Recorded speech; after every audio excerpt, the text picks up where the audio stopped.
So in terms of Lebanon, Professor, I kind of gave my own opinion, but I didn't actually get your view or opinion on it. What is Iran's stance in the sense of, do they have red lines where they'll say, look, X happens, we'll jump in. If Y happens, we'll jump in. Or, at the moment, the resist. Like, what's the position in terms of Lebanon? I do get this question a lot. Well, the Iranians want this war to end without people getting killed. And Hezbollah has performed magnificently.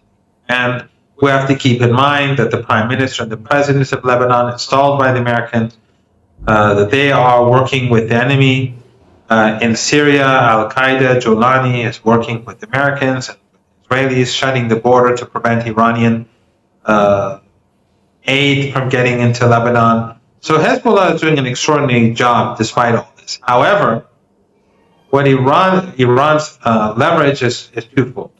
One is, of course, its power in the Persian Gulf. The second is its missile and drone capability. And if the Israeli regime expands, the reason why the Americans accepted the MOU as it is was because Iran was about to strike the Israeli regime with missiles.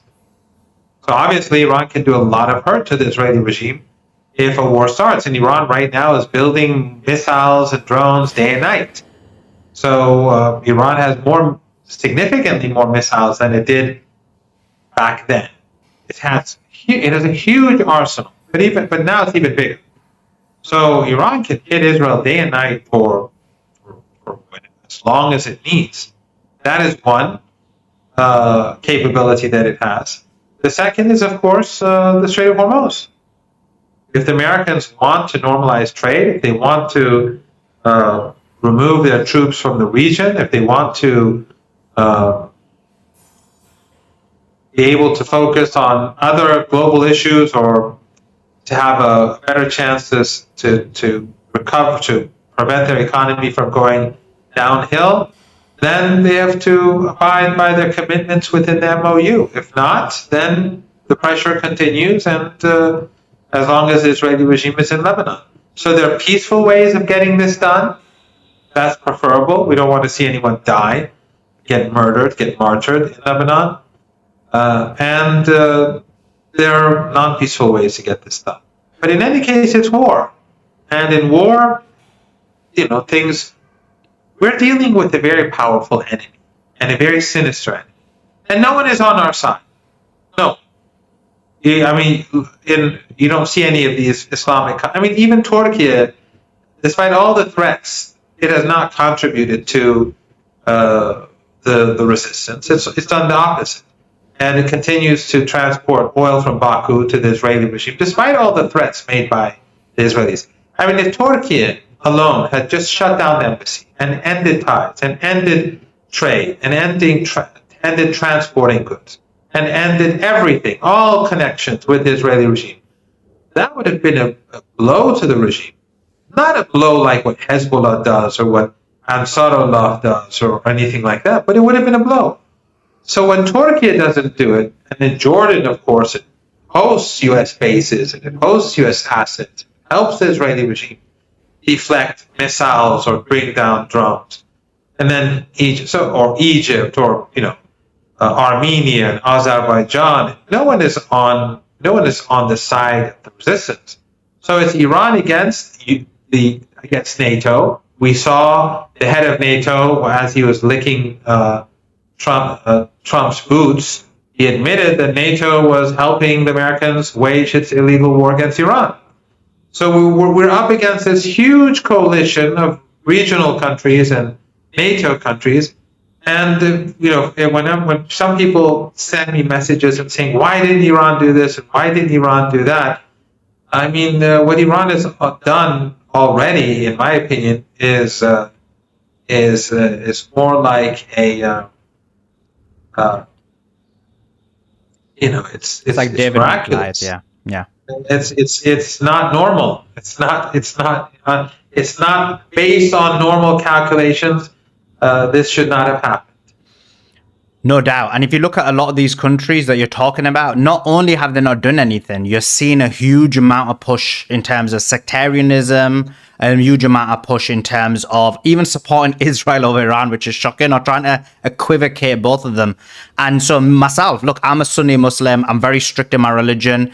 And I've only been shown love by the Iranian people. And actually, the level of love I've been shown by the Iranians and the Persians and various other people is unparalleled compared to anybody else. We've been fighting for Gaza and Palestine. We didn't get the same. Like, look, we stood for them because it's the truth. But and I'm not saying everybody, but the level is just unbelievable. So the sectarianism. I have no doubt that Sunnis, Christians, and people on the streets in these countries that I mentioned, they're all supporting the resistance. And when I went to Pakistan for the negotiations, the majority of Pakistanis are Sunnis. They have a large Shia minority, but the strong majority.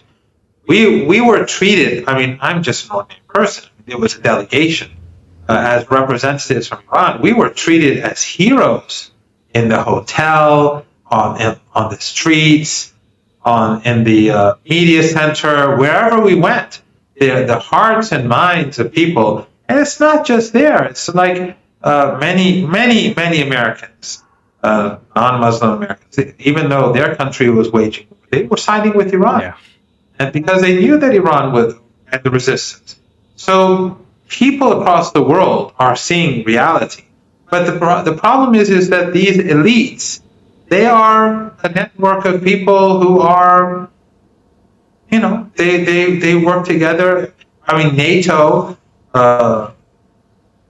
they pretend to be critical of Trump, but at the end of the day, all those airports, all those bases were being used to bomb Iran. They speak about international law, but when it comes to Iran, they support aggression. I hear there's a new law coming out in the UK where it's going to be effectively, if you even interview Iranians, you can get into trouble.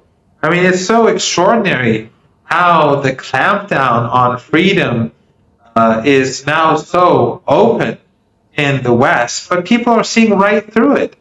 Americans, whether they're independent or whether they support the Democratic Party, not the top of the Democratic Party, or Republicans, you see the majority of Americans supporting the Palestinians.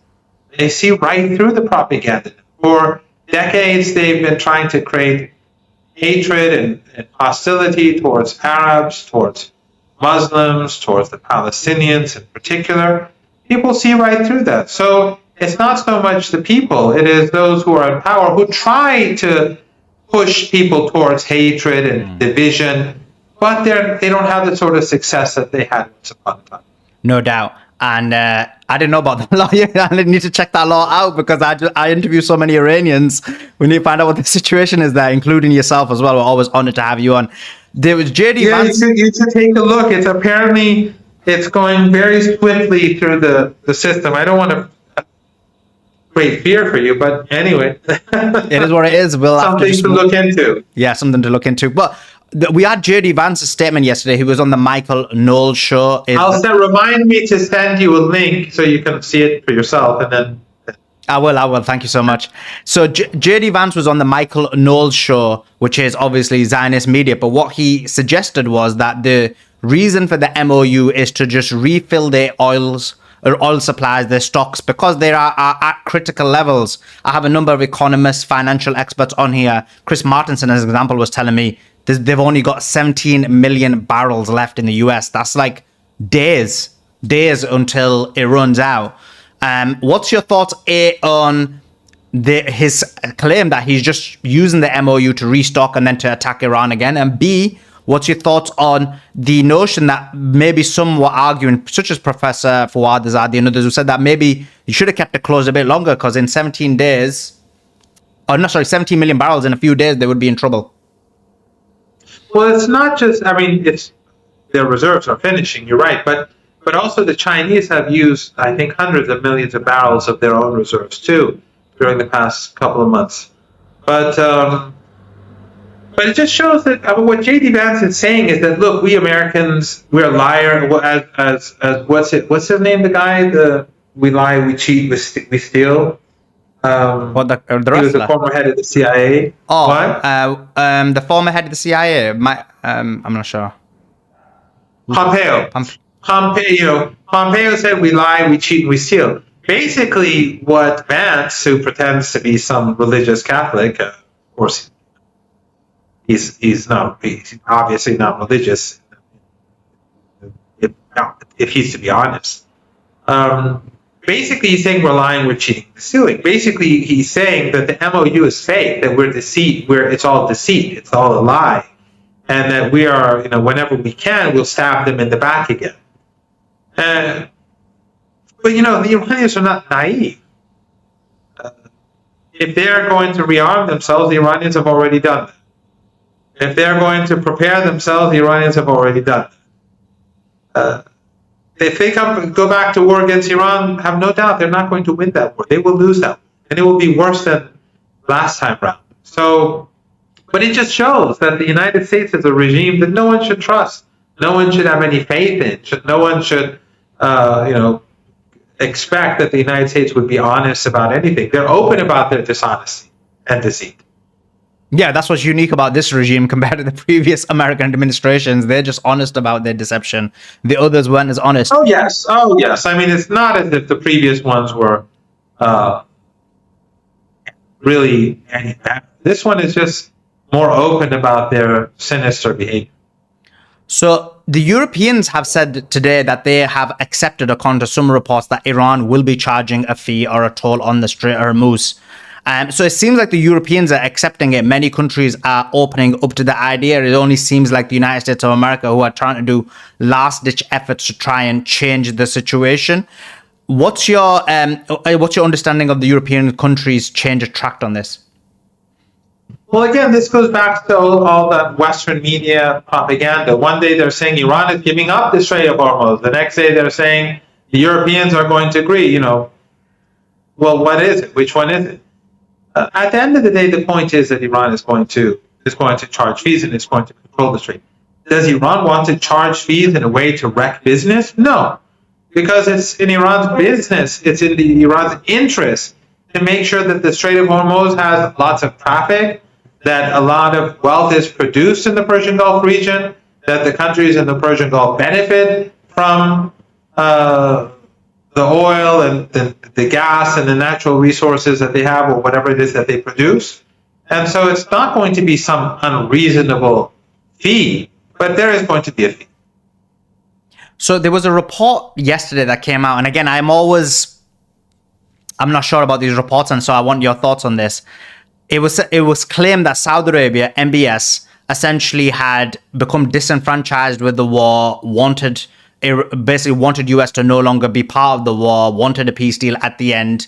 And so this resulted in a lot of confrontations between Trump and MBS. What's your understanding of that? Because it does seem like many people do suggest, for example, Larry, Larry, a very close friend of mine, he's on my show every day. He's adamant to me, and he's been right about a lot of stuff. But like 2 months ago, me and him, I was like, Larry, I don't believe it. And he was like, trust me, it's happening. And so it seems like he's suggesting that the relationship with Saudi and Iran has improved a lot. There could be this security umbrella and various other things. So how true is this statement about Saudi and Trump basically having this negative views with each other or negative fights? Larry is a very good friend of mine too. In fact, I have one of his shirts. I've worn the shirt on his show, and I'll probably, after the period of mourning, I'll do it again. He's a very decent person, very smart, very honest, very well informed. I told him, I said to him that once he brings his merch out, then I'll wear his Hawaiian shirt. What I can say is that Iran is in negotiations with all of the 5 countries that help the United States. Jordan aside, I'm talking about the countries in the Persian Gulf.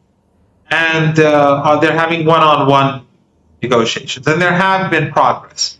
And if you've noticed, in the last few times that the United States attacked Iran, and Iran responded, Iran's response took place against Bahrain and Kuwait, not the Emirates, not Saudi Arabia, not Qatar. There's obviously a reason for that. That doesn't mean that this will stay the same. Of course, everything depends on relationships in the future. maybe the relationship with Saudi Arabia will continue to move in the right direction, but with Emirates it doesn't, let's say. But in any case, with regards to the Saudis, the Emiratis, and the Qataris, my understanding, at least until a few days ago, I haven't been following up on this closely, but at least until, let's say, 3, 4, 5 days ago, the relationship was evolving in a positive way. But what about the How positive? That's a different issue. But what about how far? That's a different issue. But what about the Saudi-US relationship? Have you got any kind of indication about that? I don't think it's wrecked, but obviously these countries recognize that the United States, they allow the United States to use their territory to attack and kill Iranians, but they overestimated the U.S. capability to blunt Iranian counterstrikes, which is a big understatement. They failed utterly.